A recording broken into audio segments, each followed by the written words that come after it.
Hello and welcome to another edition of Capper Comparison Picks. I'm Ranj and today I will be giving you the Capper Comparison Picks for some select fights for UFC 280. Phenomenal card. I do believe these are all, surprisingly, I don't know if they're on the main card. I think might be all prelims, but we're gonna call them select fights because I think a lot of these should be on the main card if they're not.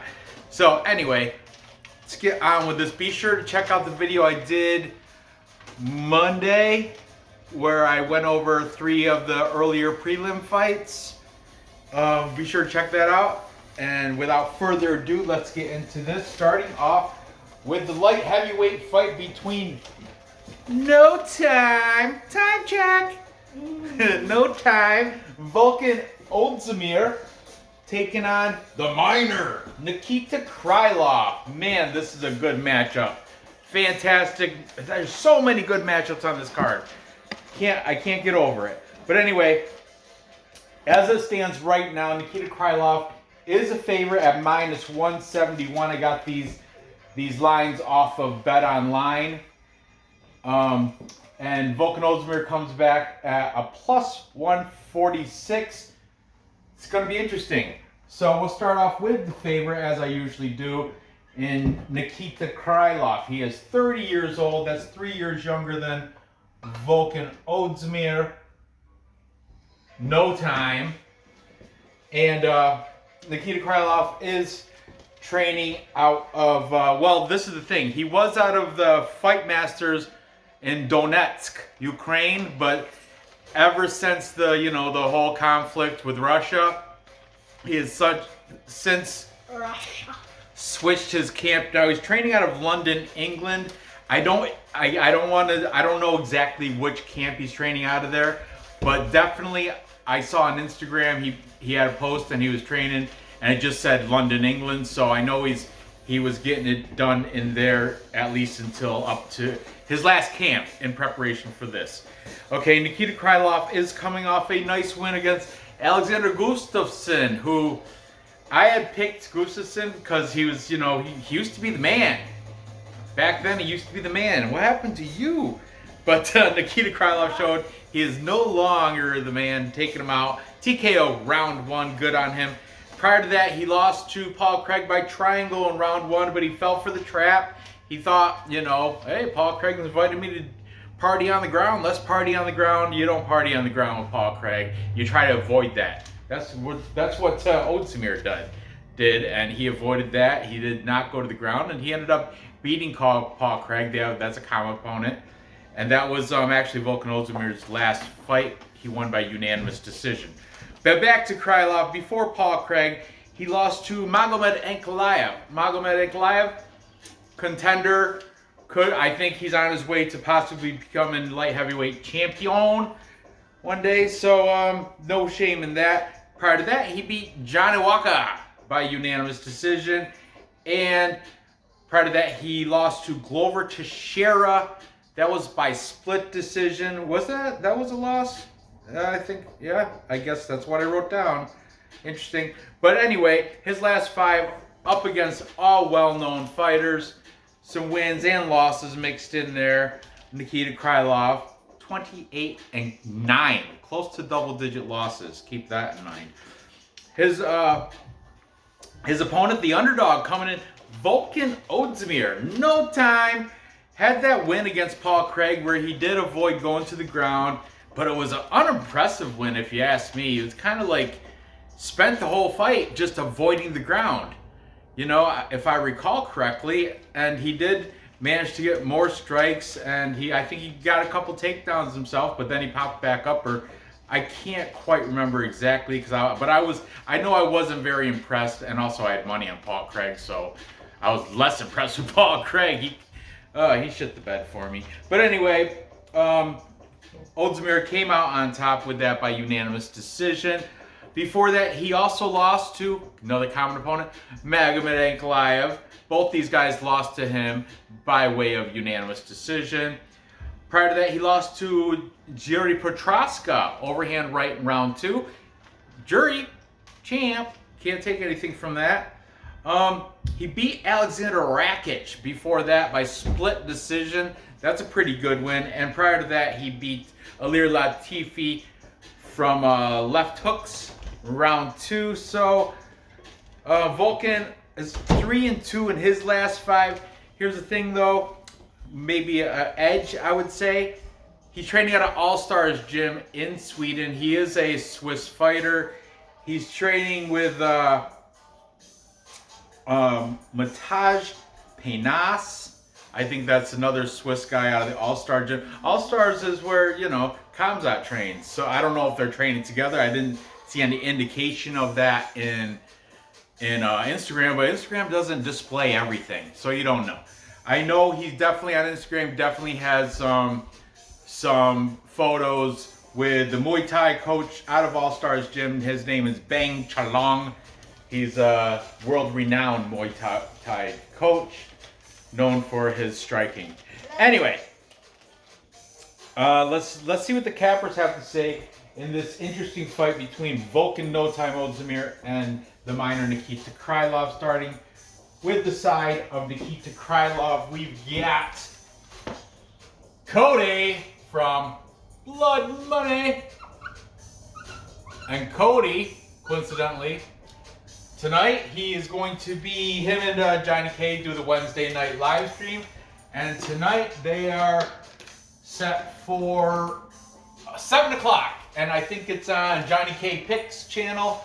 Tune into that. They're very interactive with the chat. I will try to get on there, but man, I want to do another show, so I do have to do my research tonight. So I think I'll have it on in the background as I'm writing down my research for my show tomorrow. But man, I don't know. But Blood Money is on the side of Nikita Krylov. He said Krylov should get the submission. Interesting. Oezdemir, he did not get submitted by probably the best submission guy in light heavyweight in Paul Craig, but he thinks he's gonna get submitted by Nikita Krylov, who lost a battle on the ground to Paul Craig. I'm just saying, it's just weird, but hey, it could happen. I don't fault it, No problems from me, Cody. I like it. Then jumping on the Volkan Oezdemir side, we've got UFC Celebrities and Classics. That is my daughter Nora's favorite, Vlad, the Bulgarian cowboy. My daughter's favorite handicapper. Vlad is a big fan of Nora's as well, and of our cats. He likes cats. Don't ask me. I have no idea. Your meow mate. Can I see your meow mate? How's Nippy? Nippy's one of my cats. My old cat. Anyway, look, there's Nippy. Show Nippy for Vlad. Maybe he'll. Oh, Nippy. Nippy. Very good. All right, get out of here. So, then back on the Krylov side, we've got Artem MMA Analysis from New Zealand. Artem is saying KO for Krylov here. Knockout. I like that. Oezdemir, we've got Die Hard MMA Podcast, Clint McLean. His guest on the show was Uncle Weezy, but Weezy didn't have a full-out pick on this. He did have he interjected with a lot of statistical knowledge, as he does, but he didn't come out and just say, I'm going to take the underdog. He didn't say anything on the side, but Clint is taking the underdog here in Volkan Oezdemir. Clint loves the dogs, though. He's a dog hunter. Then back on Krylov's side, we've got, I didn't forget about you, Dev. I got Dev and Cell. Cell the Red is on the side of Krylov. But Dev the Dude is on the side of Volkan Oezdemir. Interesting enough, they usually they do have differences in opinions, but I think like this card, 2 fights they had different opinions on. All the rest of them, I think they're in agreement.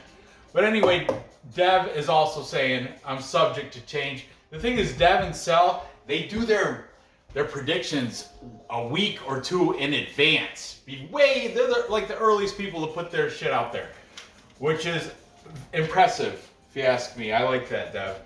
But Dev is taking Oezdemir, Sel is taking Krylov, and that's 5 handicappers. These two are a team. Clint.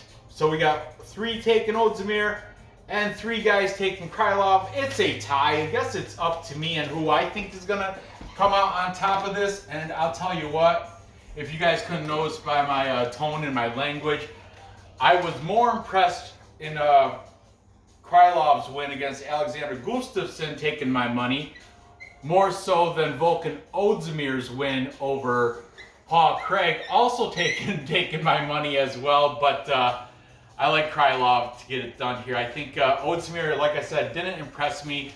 No time. Yeah, well, I don't have no time for him either. Because he got that name because he was taking people out quick by knockout. But I don't know, for some reason, I like Krylov. He's got definitely the more experience, 28-9 to an 18-6 record. I think he's had pretty much a tougher, I don't know, the resumes, both last 5 are very impressive on both sides. They both fought and lost to Ankalaev. Volkan lost to Prochaska. But Nikita lost to Teixeira. I don't know, it's just interesting. They're both, 2 and 3 for Krylov, 3 and 2. I'm saying their last 5. If you want to go, man, this is tough. I'm still on the fence, but I think I'm going to go the favorite here, and I think he's going to do it by KO. Paul Craig was looking just to get the fight to the ground. He didn't press the issue. Krylov's going to be a more active fighter. Krylov is not going to jump on his back and invite Oezdemir down to the ground. If it does get down there, I think Krylov could hold his own. I think he can win the stand-up competition there. So that's why I'm leaning on the side of Krylov, and I'm hoping he can take him out TKO. Subject to change after I watch the weigh-ins of face-off. Krylov is supposed to be the bigger guy, 1-inch height advantage, 2.5-inch reach advantage, and he is younger by 3 years. So tail of the tape is leading Krylov. The experience is leading Krylov. I think the style is leading Krylov. Oezdemir, like I said, I wasn't impressed with his last win against Paul Craig. Maybe I'm biased because I did lose money on that, but I lost money on Gustafsson too. So, I'm going to go with Krylov. So there you have that. Moving on. Did you save any garlic bread for Mom? Okay. Sorry, we just had dinner and my son is eating all the garlic bread. Leave some for Mom. Moving on. Next we have middleweight fight between Makhmud Muradov and Caio Borralho. Caio Borralho, man, there's 2 guys on the undercard that lost to Caio Borralho on the same card. It's just funny. I wonder how when they pass each other, like in the Abu Dhabi in the hotel and stuff, if they're like, "Hey, how's it?" It's kind of got to be kind of awkward. But anyway, Caio Borralho comes in here as the pretty kind of sizable favorite, -191. He's only got 1 loss in his record. He's undefeated in his last 5. Taking on Makhmud Muradov, who's got 7 losses, 25 wins though, double the amount of experience in the cage, as a pro, and comes in at +166. The age is similar, but there's a little bit of a discrepancy, not too much though. Borralho is 29 years old. Makhmud Muradov is 32. So, not bad. Not bad. Never mind. Nora picked this. She insisted. We're that not bad one. All right, whatever. So, Caio Borralho, training out of the Fighting Nerds. He's been under the tutelage of Damian Maia forever. So, yeah, training out of Brazil, the Fighting Nerds. Coming off a win against Arm Petrosian on this card, unanimous decision. Coming off his UFC debut win against Omar Gadziev, also on this card, technical decision. That, technical decision, if you guys don't know, it's when a fight gets called for some sort of like get called early, and they I think it's after, if it's after halfway through the fight. I could be wrong on this, but I do believe technical decision goes to like when you're deep into the fight, like past the halfway point, meaning end of the second round or into the third, and something happens like a nut shot or eye poke or something, and they go to what happens, the technical decision, they go to the cards. I don't distinctly remember why it went to technical decision, but at the time, Caio Borralho, he was ahead on the cards and scoring, so he won the technical decision in his UFC debut against Gaziel Magadziev, which is a pretty good win there. Before that, he was in the Contender Series where he beat this guy Jesse Murray by strikes in round 1. I think he came in there as an underdog as well. Keep that in mind. And before that, he had another Contender Series fight against Aaron Jeffrey, unanimous decision. He beat Aaron Jeffrey, and that I'm pretty sure he was an underdog in that as well. Prior to that, he was in a Brazilian regional scene called Future, where he beat Vildemar Santos, unanimous decision. So he's going through decision. He's got the one Contender Series win against Jesse Murray by strikes in round 1, but everything else is going to decision for Caio Borralho of the Fighting Nerds.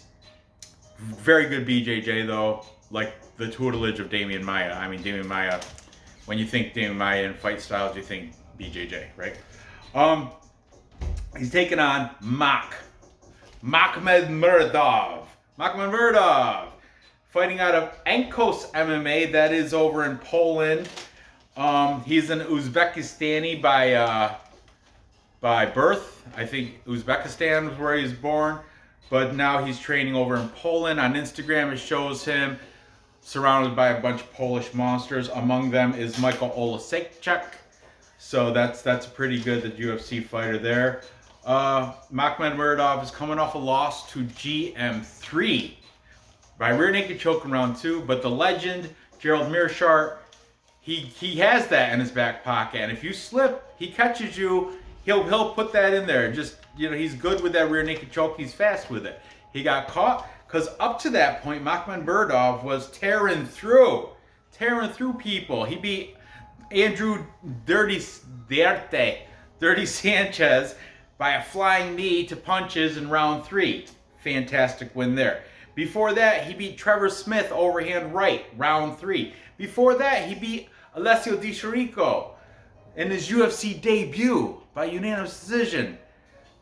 And prior to that, he was in Octagon, which is a Czech Republic regional scene. Octagon's been coming on strong as of late, though. They've been having some really good cards over there in the Czech Republic Octagon. I watched the big guy from Sheerdog that does he's got the Irish accent. Can't think of his name right off the top of my head, but I watch him, and he's been given he gives insights and predictions for some Octagon fights, as well as UFC, Cage Warriors, KSW. He does it all. He does like top 5 bets. Man, what is his name? I can picture him. He's got the glasses. He's a bigger guy, bigger gentleman. He's got a really thick Irish accent. I like the dude though. He's smart, and he's made me a lot of money. And I wish I could think of his name right now, but it's killing me. I just can't. Whatever. Anyway, Makhmud Muradov was handling himself in the Octagon back then. And here you go. He's got a 4-inch height advantage. Half-inch reach advantage, which isn't nothing. Don't even worry. But 4 inches, that's substantial. He's going to be the bigger guy against Caio Borralho. Now, Caio, I mean, he's got that BJJ, but Makhmud Muradov, he's got that European grappling, that Ankos, that Polish, Uzbekistani wrestling thing going on. So it's gonna be an interesting fight. Let's see what the cappers have to say. It is kind of closely lined. If it was any deeper, I don't know if I'd make a play, but let's see. Anyway, let's see what the cappers have to say in this fight, starting with the favorite in Caio Borralho. We've got Dev and Cell both in agreement. Lock it in, they said. They love throwing locks. That's my little lock. Lock it in. I'm pretty sure they said it to, they say it like everyone they agree on, they pretty much say lock it in. They throw the lock in very loosely. You don't lock in every fight, Dev. You don't. You lock in maybe 2 that you're super confident on. You can't say lock it in every, whatever. But hey, lock it in. Dev and Cell, they're going for Caio. Lock it in. Then we've got UFC celebrities and classics. What? Put it on the kitchen. I'll do it after. Here, put it on the kitchen counter. So, UFC celebrities and classics. The Bulgarian cowboy Vlad on the side of Caio Borralho. Then we've got Artem MMA analysis. Artem is saying he's going to get this submission here for Borralho. Blood Money Cody also says submission or decision. Sub/decision for Caio Borralho? Is it Caio? Like that kid with the bald head, that cartoon? Who's that kid with the bald head in the cartoon? Caio? Caio. Man, I can't stand that kid. He's so annoying. But anyway, Caio. It's spelled Ciao. If you're Italian, his first name Caio. It's spelled, if you were to pronounce it Italy, it'd be Ciao Borralho. I like that. But Brazilian, I guess we're pronounce it how it's phonetically spelled. Caio Borralho. Okay, and finally, not making it a full capper consensus. Both.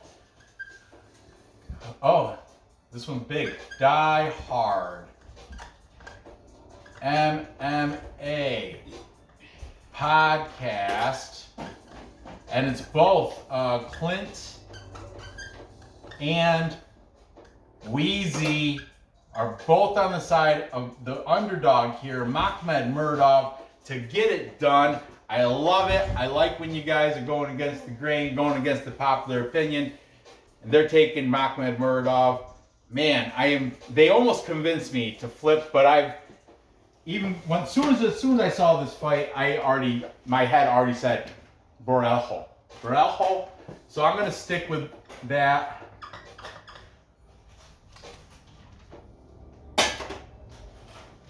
That marker doesn't work very well, that's why I threw it over there. I'm gonna stick with Caio Borralho.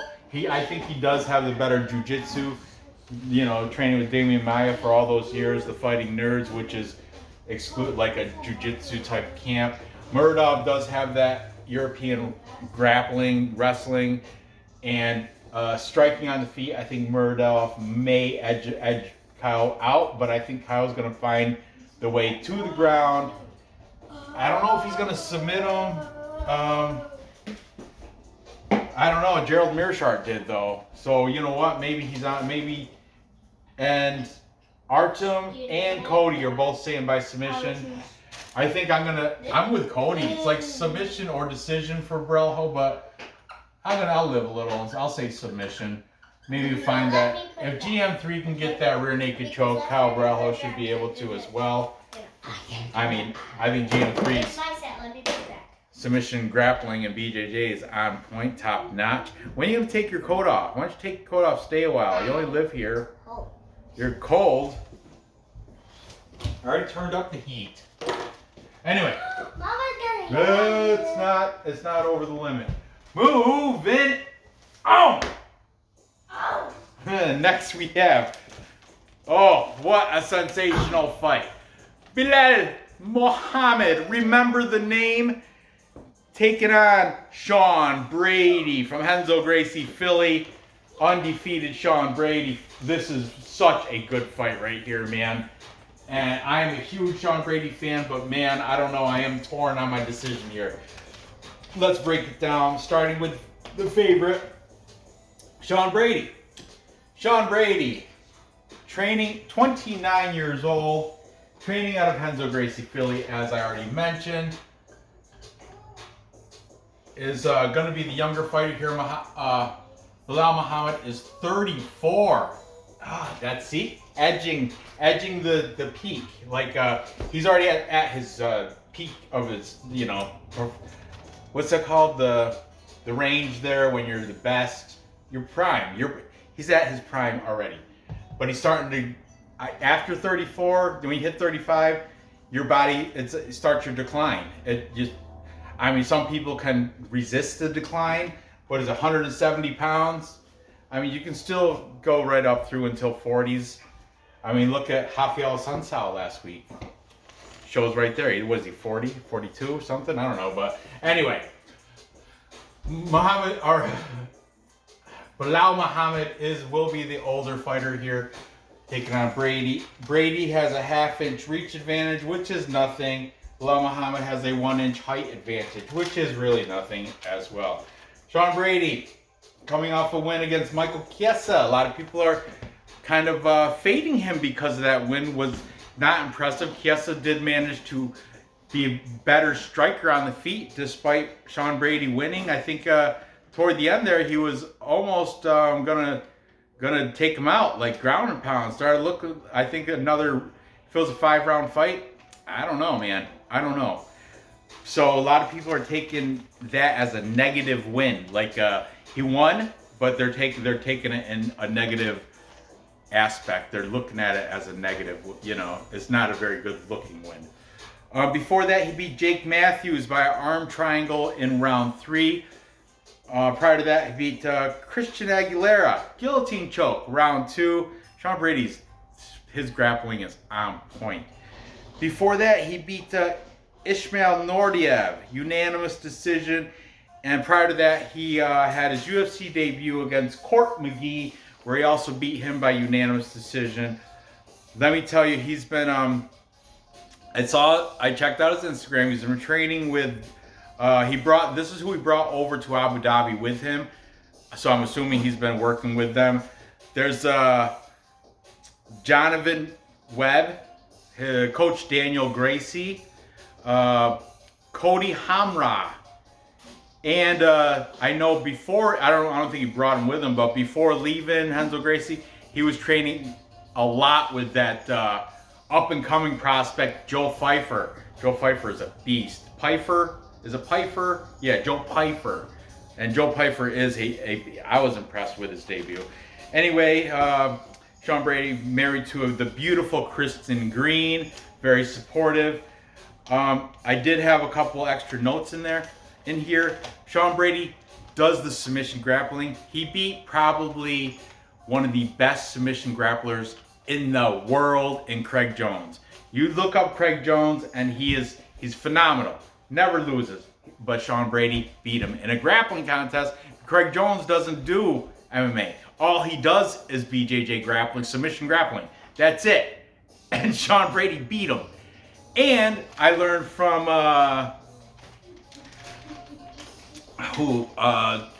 man, I'm just brain farts today. Brain farts. James Lynch. James Lynch, Mr. Interview. I learned from him that Sean Brady actually had surgery on his nose. He had like his septum was like blocked, or he had like a piece. He had a broken nose and something was clogging his airway. So he was going through all these fights without the full breath. He had surgery, fixed it, got full oxygen levels, full intake. And ever since that, he's been breaking performance records over at the UFC Performance Institute. They hold records for endurance and speed and all this stuff. And rumor has it, I guess, Sean Brady is beating all these records for endurance. So cardio is going to be top notch for Sean Brady. Don't worry about the cardio there against 34-year-old Belal Muhammad. Now, Belal Muhammad, let's talk about my boy from Chicago. Trains. How old is Belal Muhammad? Belal Muhammad is 34 years old. 34. He trains, when he's in stateside, he trains with out of Valley Flow Striking. Did bring some people over from Chicago with him to Abu Dhabi in Lewis Taylor. However, since coming to Abu Dhabi, he's been training with the whole Islamic fighter gather, like all the Muslim fighters over at NAS Sports Complex, NAS, such as Khabib Nurmagomedov. Khabib's going to be cornering Belal Muhammad. So he's been working with Khabib and obviously Abu Bakr, because he's here also training and ready in preparation for this. Zubair Tukhugov, who is on my last show, I talked about him, and Islam Makhachev, of course. The four of them, or actually the five of them, you know, Belal, Abu Bakr, Khabib, Islam Makhachev, Zubair Tukhugov, the five of them have been working in the recent weeks in Abu Dhabi in preparation for this fight. So keep that in mind when you're weighing, when you're deciding who you're gonna pick. I don't know why. You know what it is? It's because I had a long ass work day. I know, and my brain is just drained. You know, end of the day, it's just drained. But anyway, back to this. Belal Muhammad, remember the name, came off a good win against Vicente Luque. Vicente Luque, though, he's been kind of trending downward. Belal Muhammad handled him easily, out-wrestled him, just a better wrestler. Couldn't Vicente Luque and I picked Vicente too. Belal Muhammad took care of him. He took care of Karate Boy, Wonder Boy Stephen Thompson. Before that, unanimous decision. Before that, he beat Damian Maia, unanimous decision. Before that, he had, remember the eye poke. He had that no contest against Leon Edwards, where it was because of the eye poke in the second round Leon Edwards went a full knuckle deep, maybe 2 knuckles deep. He was itching his brain. He got his finger in there so deep, ridiculously deep, and you know, and already Belal's eyes were all kind of wow, wonky, you know. So that I hope they run that back, because a lot of people are saying if it wasn't for the eye poke, Belal was on his way. But I don't know. I think Leon Edwards was piecing him up, to be honest with you. I think Leon Edwards was on his way to a victory. But eye poke, no contest, run it back, please. If you win this, if you get over this hump, which, I don't know, tough test. Before the eye poke, he did beat Diego Lima, unanimous decision. Look at all these. So he's 4-0 and 1 no contest in his last 5. All his wins, unanimous decision. But he's a very good wrestler. But is he good as Sean Brady? Sean Brady, like I said, submission grappling wrestling, phenomenal. Craig Jones, look it up. Look Craig Jones up, would ya? And think, Sean Brady beat this guy. 15-0. Why doubt it? You know. Anyway, let's see what the cappers have to say in this interesting welterweight fight between 34-year-old Belal Muhammad and 29-year-old Sean Brady. Taking the favorite in Brady, we've got Blood Money, and Cody is saying Brady should get the decision here. I like that. Okay, jump over here. We've got Artem MMA on the side of Belal Muhammad. Then jump over here. Both Dev and Cell. Lock it in. I don't know if they said lock it in on this, but they're both on the side of Sean Brady here in agreement. Speaking of tag teams, once again, we've got Die Hard MMA Podcast, and both Clint and Wheezy are both on the side of Belal Muhammad. So that leaves Nora's favorite handicapper for the tiebreaker, Vlad, the Bulgarian cowboy from UFC, Celebrities and Classics. My friend to the end I had like I don't know, 10 subscribers, and there was Vlad being one of them. Oh, thank you. Keep doing work. You'll do good. That was way back. Vlad was kind of one of my inspirations to do a YouTube channel. Right? My first guest ever, Vlad. You know, and he's in a totally like 6-hour different time zone. It's still, Vlad, you're the best, bro.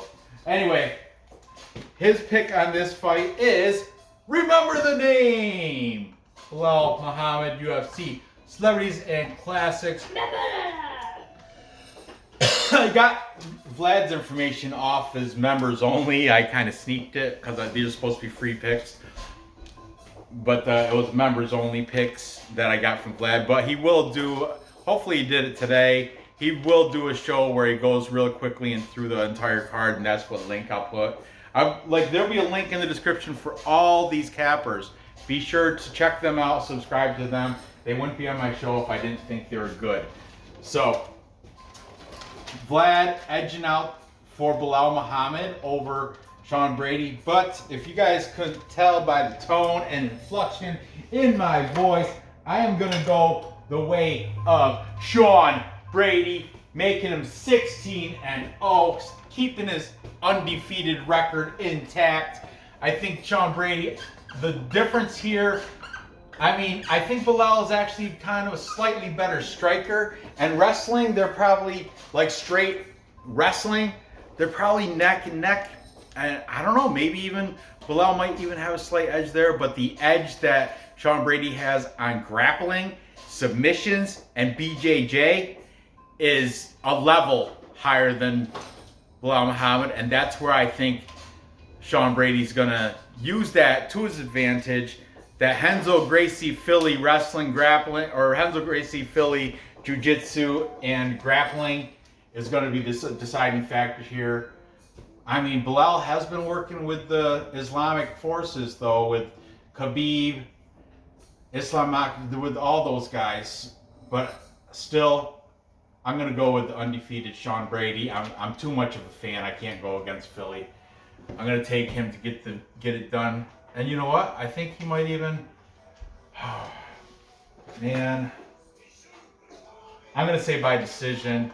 If this was a little bit longer fight, like 5 rounds, if it was a 5-round fight, I would say by submission, like in the later rounds. But I think he's going to do enough to win a decision victory here over, remember the name, Belal Muhammad. So there you have that. To recap. Wow, Nora. Good one. To recap, I've got Nikita Krylov knocking out Volkan Oezdemir. Then I have Caio Borralho getting a submission over Makhmud Muradov. And I have Sean Brady winning a decision over Belal Muhammad. I know I'm taking all the favorites here. No plus money. But when you do parlay these 3 favorites, it will be a plus money number guaranteed. Check it out yourself. I'm going to be doing it right after I finish recording this. Excuse me. So there you have it. Gather the info. Place those bets and cash those tickets. Thank you. Go ahead and leave a like, thumbs up. I love that. Comment down below with who you think is going to win these fights. I'd like to know what your point is or what your take is on these. And be sure to, if you haven't subscribed, do that. Share it with your friends, whatever. Stay tuned. Tomorrow, I have to take my boy to soccer practice. And it runs late too, but I will try to squeeze one more video in tomorrow after practice, or I'll have to do it Friday before the live stream, but I will get one more video out between now and then. Hey, maybe I'll wake up super early tomorrow morning and do it. I don't know. I still have to finish my research on it. But stay tuned for that. And definitely Friday, I'm looking forward to the live stream. It's been a while. So tune in for that too. And thanks for watching. Good luck on your bets, and I'll see you next time. Peace.